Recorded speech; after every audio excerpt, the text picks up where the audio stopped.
Good morning friends, હું અજય ત્રિવેદી અને આજે આપણે ધોરણ 10 વિષય ગણિતમાં પ્રેક્ટિસ બુકમાં ખૂબ જ અગત્યના એક્ઝામ્પલ શીખી રહ્યા છે. મિત્રો, સ્વાધ્યાય 12 માટે બોર્ડની એક્ઝામ માટે ખૂબ જ અગત્યનો દાખલો જોઈએ તો એની અંદર તમે જુઓ, એક નક્કર નળાકાર ની ત્રિજ્યા અને ઊંચાઈનો સરવાળો 37 સેમી છે. સમજો, એક નળાકારની ત્રિજ્યા અને ઊંચાઈનો સરવાળો એટલે એનો મીનિંગ શું થાય? r plus h. આ ત્રિજ્યા અને ઊંચાઈનો સરવાળો કેટલો કીધો છે? 37 સેમી. જો તે નળાકારની કુલ સપાટીનું ક્ષેત્રફળ 1628 સેમી સ્ક્વેર હોય તો તેનું ઘનફળ શોધો એમ કીધું છે. ક્ષેત્રફળ આપેલું છે, એના ઉપરથી આપણે ઘનફળ શોધવાનું છે. તો હવે દાખલાની આપણે શરૂઆત કરીએ મિત્રો. તો જુઓ, આપણને પહેલું તો શું આપેલું છે? નળાકાર. તો અહીંયા હેડિંગ મારી દઈએ નળાકાર. ઓકે, ચલો. ત્યાર પછી આપણને અહીંયા એમ કહે છે કે નળાકારની ત્રિજ્યા અને ઊંચાઈનો સરવાળો 37 સેમી છે. એટલે એનો મીનિંગ શું થાય મિત્રો? ત્રિજ્યા એટલે r, સરવાળો એટલે પ્લસ અને ઊંચાઈ એટલે h બરાબર કેટલા આપ્યા છે? 37 સેમી. આ રીતે આપણને અહીંયા રકમમાં કીધેલું છે. આ રીતે લખી કાઢીએ. બરોબર. આ આપણો નળાકાર લઈ લઈએ અહીંયા બાજુમાં.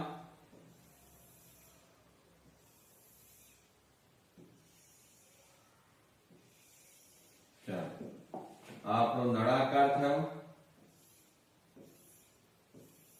આની બહારની સપાટી થઈ એટલે વક્ર સપાટી. આ એની ઊંચાઈ કહેવાય h, આપેલી નથી. અને આ તમારી થઈ ત્રિજ્યા. આ શું થઈ? ત્રિજ્યા r કહેવાય. બરોબર. ચાલો, હવે શું કહે છે? નળાકારની કુલ સપાટીનું ક્ષેત્રફળ આપણને આપેલું છે.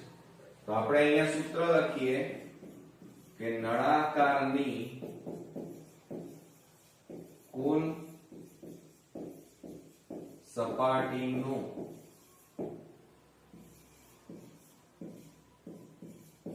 ક્ષેત્રફળ બરાબર સૂત્ર શું થાય મિત્રો? 2πr કૌંસમાં h plus r થાય. આ એનું સૂત્ર થયું.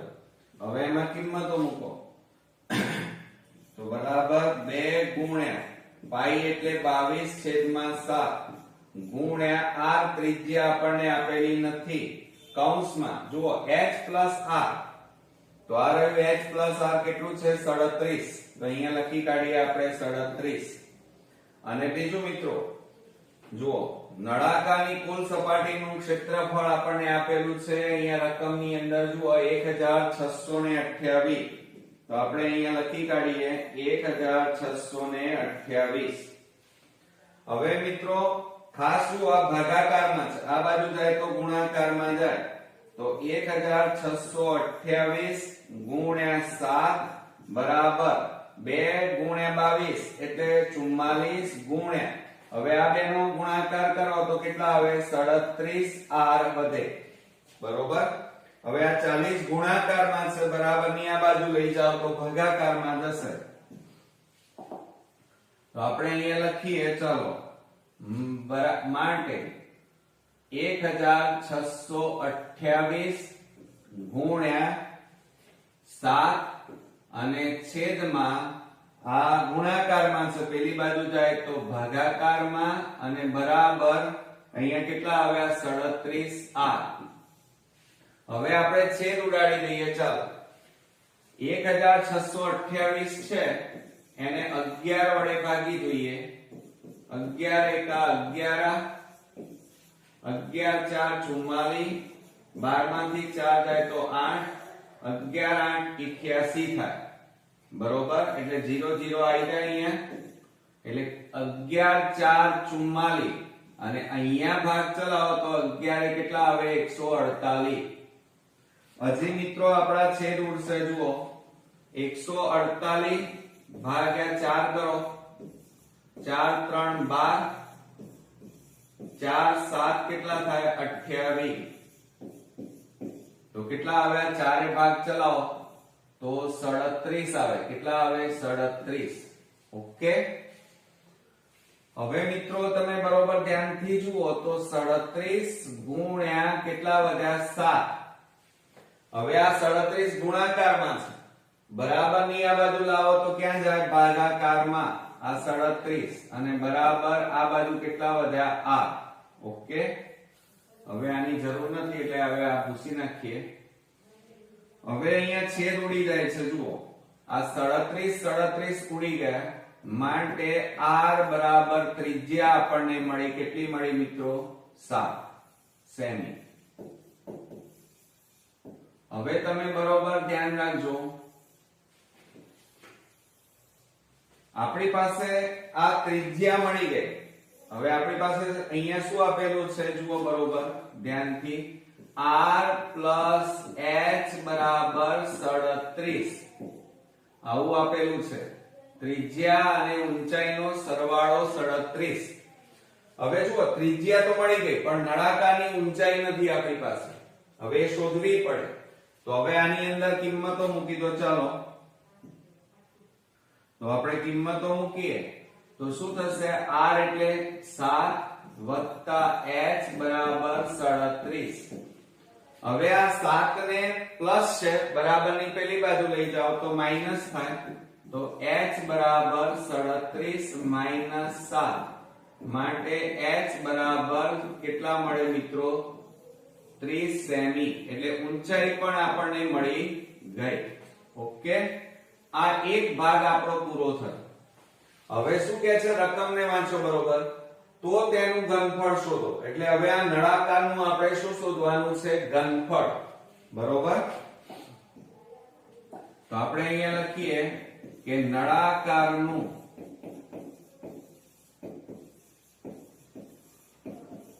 ઘનફળ બરાબર, હવે મિત્રો સૂત્રો આપણને આવડતા હોવા જોઈએ. શું થાય, પાઈ r સ્ક્વેર h થાય, પાઈ r સ્ક્વેર h. હવે એમાં કિંમતો મૂકો. ચલો, પાઈ એટલે 22/7 ગુણ્યા r, r એટલે ત્રિજ્યા કેટલી મળી 7, અને વર્ગ છે એટલે બે વાર લખીશું, 7 ગુણ્યા 7 બે વાર, ગુણ્યા h, h બરાબર કેટલા મળ્યા 30. હવે આપણે છેદ ઉડાડી દઈએ. ચાલો છેદ ઉડાડીએ તો શું થાય, 7 7 ઉડી ગયા. હવે વધ્યા કેટલા એ આપણે લખીએ તો 22 ગુણ્યા 7 ગુણ્યા 30 વધ્યા. હવે આ બધાનો આપણે ગુણાકાર કરવો પડશે, અને એ આપણો મિત્રો ફાઇનલી જવાબ 22 વત્તા 154 અને ગુણ્યા 3 કરો. આ મીંડું છે એટલે મીંડું તો મૂકી જ દો. 3 વડે ગુણીએ તો 3 4 12, 3 5 15 ને 1 16, વધી 1, 3 1 3 ને 1 4. તો મિત્રો અહીંયા આપણને કેટલા મળ્યા 4620. હવે જો અહીંયા એકમ આપણે કયો હતો, સેમી સ્ક્વેર. ક્ષેત્રફળમાં સેમી સ્ક્વેર આવે, અને અહીંયા ઘનફળ છે મિત્રો, અને ઘનફળમાં એકમ કયો આવશે, સેમી ઘન. બરોબર, તો આપણો અહીંયા ફાઇનલી જવાબ મળ્યો 4620 સેમી ઘન. તો મિત્રો આ રીતે આપણો અગત્યનો દાખલો અહીંયા પૂરો થયો.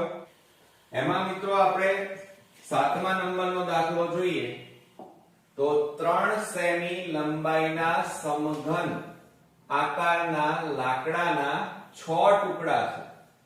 એક હારમાં એટલે કે એક લાઈનમાં એકબીજાને અડીને ગોઠવેલ છે. આ ગોઠવણી દ્વારા બનતા ઘન પદાર્થનું ની કુલ સપાટીનું ક્ષેત્રફળ શોધો. હવે મિત્રો સમજો કે આપણી પાસે એક સમઘન છે. એ સમઘન અહીંયા હું તમને દોરીને બતાવું કે આ રીતે આપણો આ સમઘન આકારનો ટુકડો થયો જેની લંબાઈ પહોળાઈ અને ઊંચાઈ સરખી થાય બરોબર આ લંબાઈ પહોળાઈ બરોબર અને આ આપણે ઊંચાઈ લઈએ બરોબર હવે લંબાઈ પહોળાઈ ઊંચાઈ કેવી હોય સરખી જ હોય મિત્રો બરોબર હવે આ લંબાઈ પહોળાઈ ઊંચાઈ સરખી આ સમઘન છે આ તમારો શું આપેલો છે સમઘન આ એક ટુકડાની વાત થઈ પણ આવા 6 ટુકડા કીધા છે રકમમાં જુઓ 6 ટુકડા અને એકબીજાને અડીને ગોઠવેલ છે તો હવે શું થાય આ સમઘન ટુકડાઓને જ્યારે તમે આ રીતે એક હારમાં આ રીતે ગોઠવો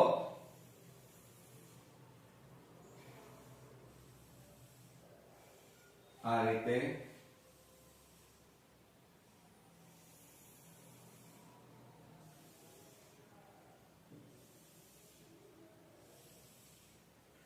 આ સમઘન ટુકડા હવે એમાં કુલ 6 ટુકડા છે 1 2 3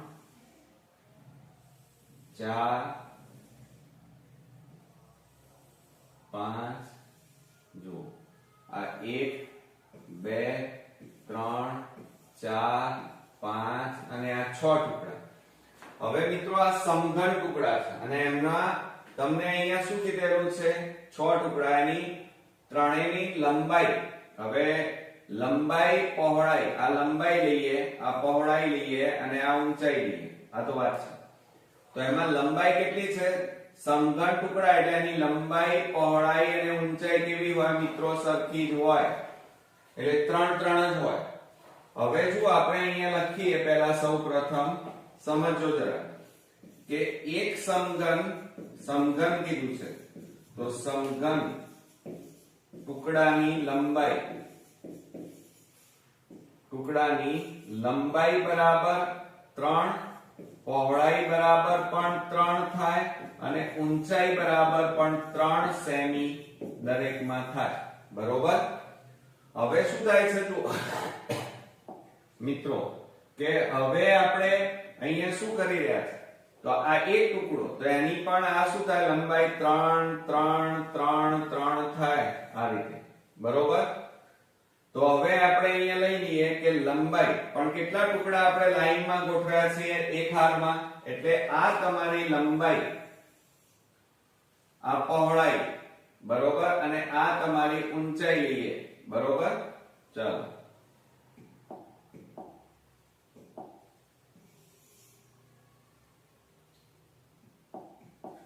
આ તમારી ઊંચાઈ લઈએ તો ઊંચાઈ પણ કેટલી થાય 3 તો લંબાઈ કેટલી થઈ રહી છે 6 ટુકડાને તમે ભેગા કરો તો પહોળાઈ અને ઊંચાઈ તો એટલી જ રહેવાની પણ લંબાઈ મિત્રો જુઓ 3 3 3 3 3 એટલે અહીંયા કેવો બની જાય છે આ આખો ટુકડો આવો બનશે સમજો જરા આ કેવો બની જાય આવો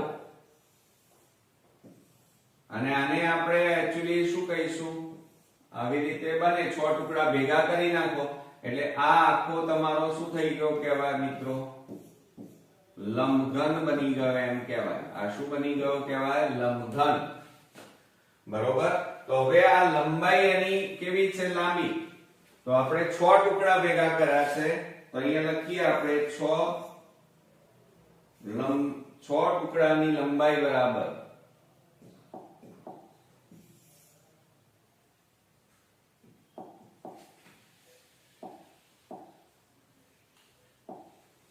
6 ટુકડાની કુલ લંબાઈ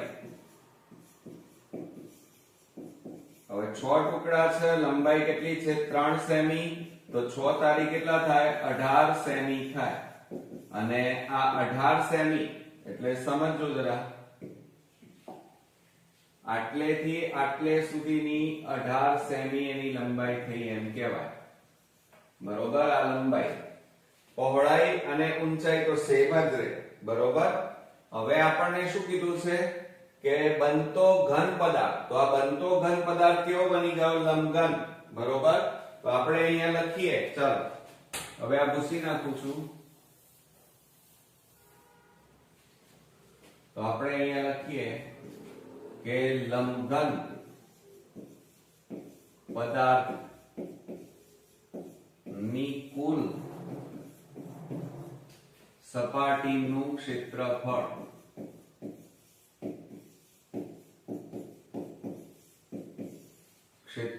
બરાબર, હવે લંબઘન છે અને એની કુલ સપાટી અહીંયા શબ્દ વપરાયો છે, તો મિત્રો એનું સૂત્ર શું થાય? 2 ગુણ્યા કૌંસમાં લંબાઈ ગુણ્યા પહોળાઈ વત્તા પહોળાઈ ગુણ્યા ઊંચાઈ વત્તા ઊંચાઈ ગુણ્યા લંબાઈ થાય. આ એનું સૂત્ર.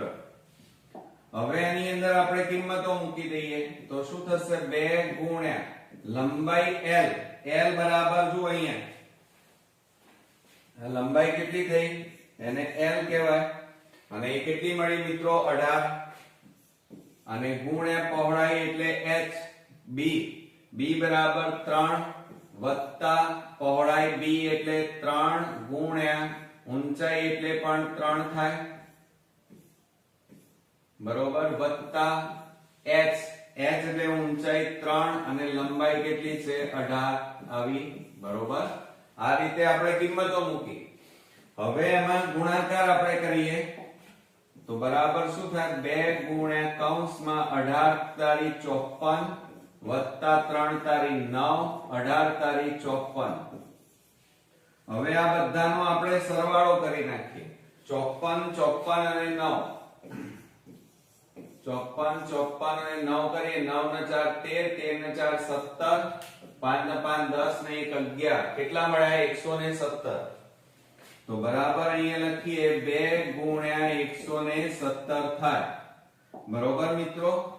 તો હવે આ બંનેનો ગુણાકાર કરો. 2 7 14 નો ચોગડો વધી 1, 2 એકા 2 ને 1 3 અને 2 એકા 2 8, તો 234. અને ક્ષેત્રફળ છે અને સેમી છે, તો અહીંયા એકમ કયો આવે? Semi square. ઓકે મિત્રો, તો આ રીતે આપણો ખૂબ જ અગત્યનો એક્ઝામ્પલ અહીંયા પૂરો થયો. નેક્સ્ટ વિડિયોમાં નવા એક્ઝામ્પલ સાથે ફરી મળીએ. ત્યાં સુધી ગુડ નાઇટ ફ્રેન્ડ્સ.